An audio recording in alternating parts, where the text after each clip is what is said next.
Hey guys, Jackass with ApexHead.com welcoming you to I Am No Expert. This is race 18 out of a 19 race season, and we are competing at Abu Dhabi today at the Yas Marina circuit.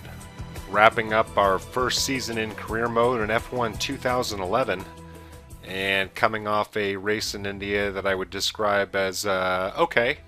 Definitely was not satisfied with how I raced, but my result was good, so that's all the team cares about. As you can see, my objective here is to finish 5th, but I was not personally proud of my performance, so hoping that I can do better here at Abu Dhabi. Taking a quick look at the starting grid. Mark Webber on pole position, and the Mercedes there in 5th and 6th, and wow, Toro Rosso, Alguersuari and Buemi qualifying 9th and 10th.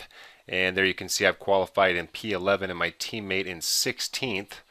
And no real surprises at the bottom of the grid, other than I will say that Kamui Kobayashi in 18th is a bit surprising. The Sauber has run very strong all season, especially Sergio Perez, but something must have happened to him in qualifying, I'd have to speculate. And just to summarize my sentiments for this track, actually typically like it okay. There are a couple of corners that I tend to have a problem with, and I'll point those out to you as the race progresses, but mostly feel comfortable at this track, but did not commit a whole lot of time to practicing, similar to India, so hoping that I can at least not make a fool out of myself here.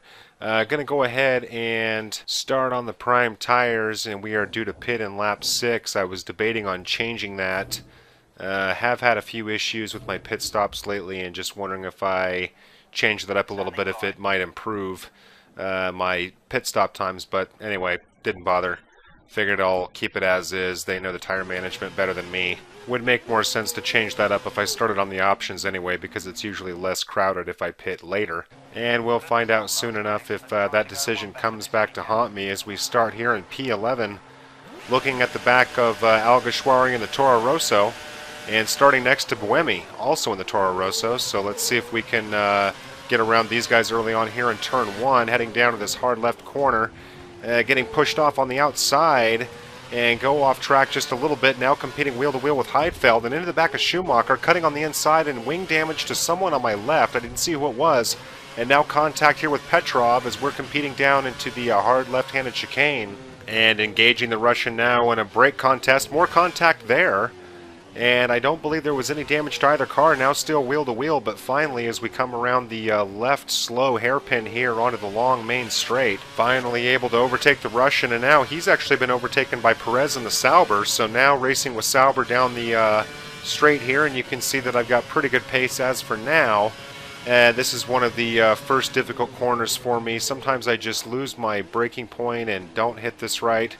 Not the cleanest line in the world, but effective. I tend to go wide there, and you can see that Perez is able to close the gap on me for just a moment. Now heading into probably the second most difficult corner for me on this circuit. And when I look at the mini-map, I see why. It's basically a 90-degree turn. And if you aren't thinking of it that way as you head into it, it's extremely easy to go off track there. But able to handle it okay for now, but you can see that Perez is definitely interested in getting around me and not going as fast as I can through here. And this is a really, really hard braking point here. Very easy to go off to the left there, and usually keep it in second gear around here. And Perez is very keen to get around, and he might actually be able to do so. And now wheel to wheel with him, and I'm going to have an inside track here, and able to not go wide and stay ahead for now as we end lap 1. And as I start to drift just a little bit, but able to stay ahead, and I can see that Perez and I are going to be dueling for the majority of this race. And enter this corner on the wrong side of the track, down into third gear, should be able to take that in fourth. And I'm going to have to spend the next couple of laps trying to fend off Perez in the Sauber. Now skipping ahead here to lap 5, being chased by Heidfeld in the Renault now, heading into my quote-unquote favorite corner, and go wide. Coming back up to rejoin and trying to give Heidfeld room on the inside, and he's able to get around me. Now I make a move on the inside, and there's contact there with Heidfeld on the right, and we get a flicker of a yellow flag, now back to a green flag. And so not a clean overtake by any stretch of the imagination, but apparently effective and able to retain P6. Now skipping ahead to the end of lap 5, and you can see still being chased by Heidfeld. And this will be the final lap before we have to come into pit. You can see I'm running with the pretty yellow tires. and get that corner. Still don't have it quite mastered. Normally it's not that difficult for me, but now Hamilton rejoining here, and he comes in behind me in P4. I'm able to get up into P3 thanks to the round of pit stops there, and now heading into the tight chicane here. And Hamilton definitely wanting to have a look, going to make sure that I don't go wide, but I do, and he's able to get around. So now wheel to wheel with the McLaren, and we will be racing down the main straight here. As you can see, he's starting to pick up some steam, and you can see his wing there on the left-hand side. Now changing my fuel mix to rich just to give myself any kind of an advantage. Going to try and take advantage here at the braking point and hopefully don't go off, and able to keep it on the rails and take out the cone. Why not?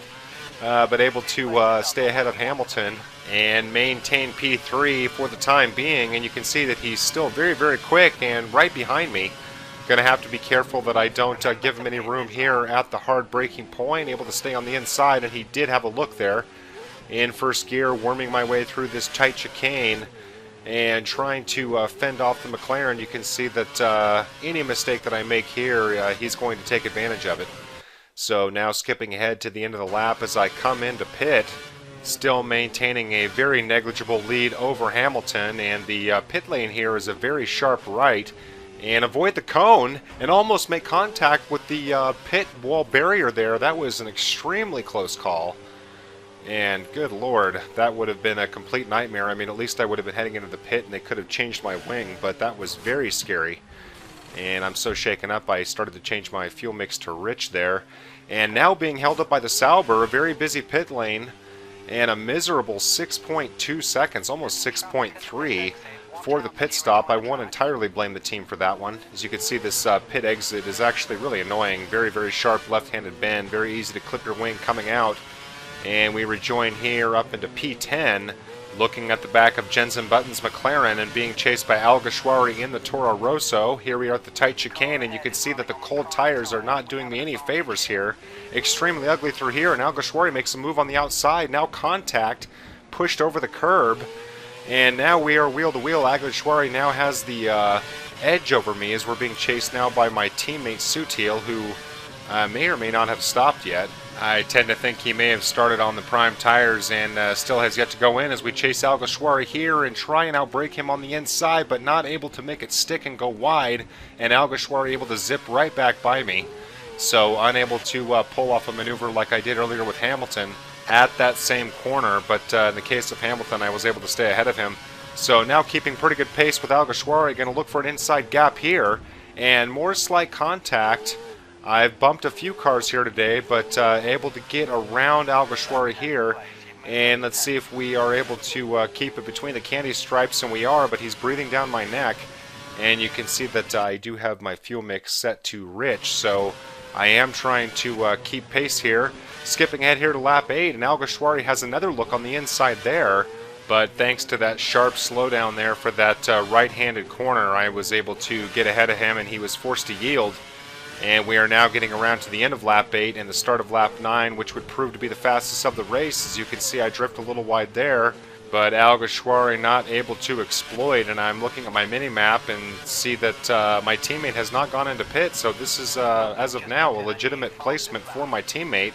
As you can see, Jensen Button hits purple for the fastest lap of the race, and fortunately have no traffic coming out of the pit stop as we head by the pit exit there. Now heading into the tight chicane, let's see what we can do. And you can see I go over the curbs just a bit there. No warning from the stewards for corner cutting. Only had 2 wheels over them, so I guess that's the difference between getting a warning and not. And let's see what kind of pace we have over the Toro Rosso here.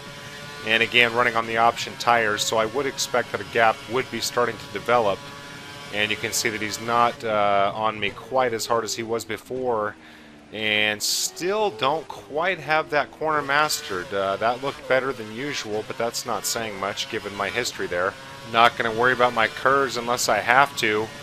We'll use that in the event of an off, and trying to save it just in case I have a problem, especially here. And again, I go wide. And that just goes to show you exactly what kind of a race day it's been when my fastest lap of the race involves an off that significant.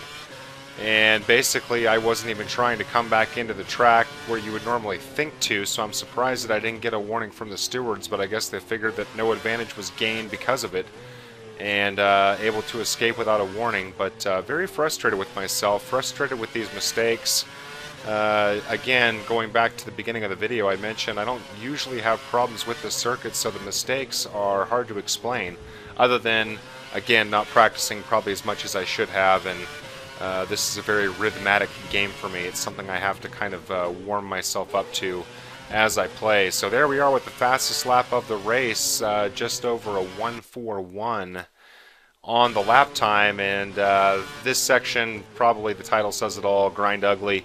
Have an ugly little off there, able to stay ahead of Alguersuari. Now having a look on the inside, and he's being chased by someone behind him. And you can see that I'm being pretty ginger. Still have my fuel mix set to rich. And at the end of the long straight, what do you know, another problem. And that's probably the third time that that's happened. And you can see still able to stay ahead of the Toro Rosso. So I'm basically really getting away with murder here, only because I'm running on the options. Am I able to maintain the gaps and not have those errors cost me a position, and finally able to finish the race in 7th place. And definitely lamenting what could have been. I think that I could have gained more than that. As you can see, I gained 4 in this case, but feel like I could have done better. Taking a look at the race results, the winner of the race was Mark Webber, followed by Felipe Massa.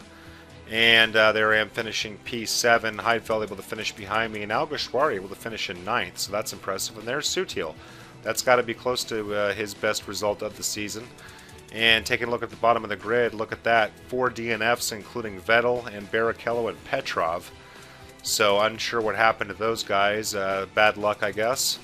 And gonna have to see what I can do to gain some pride back in Brazil, the final race of the season, as I take you through some highlights here. And the good news heading into the finale is that I love Sao Paulo, as I had mentioned in my one of my last videos, that it's my second favorite track next to Spa. So hoping to have sort of a well-wishing send-off for my F1 2011 playing career, because following that race everything will be on hold until September 18th when F1 2012 comes out. But until then, feel free to check out my channel for a number of other F1 2011 gameplay videos, including all the races prior to this one, and also have a number of Forza 4 gameplay videos posted, a number of which with commentary, and you can find the links for those playlists in the description of this video. Want to thank you guys for watching, hope you've enjoyed it, and I will hope to see you in Brazil. Thanks again.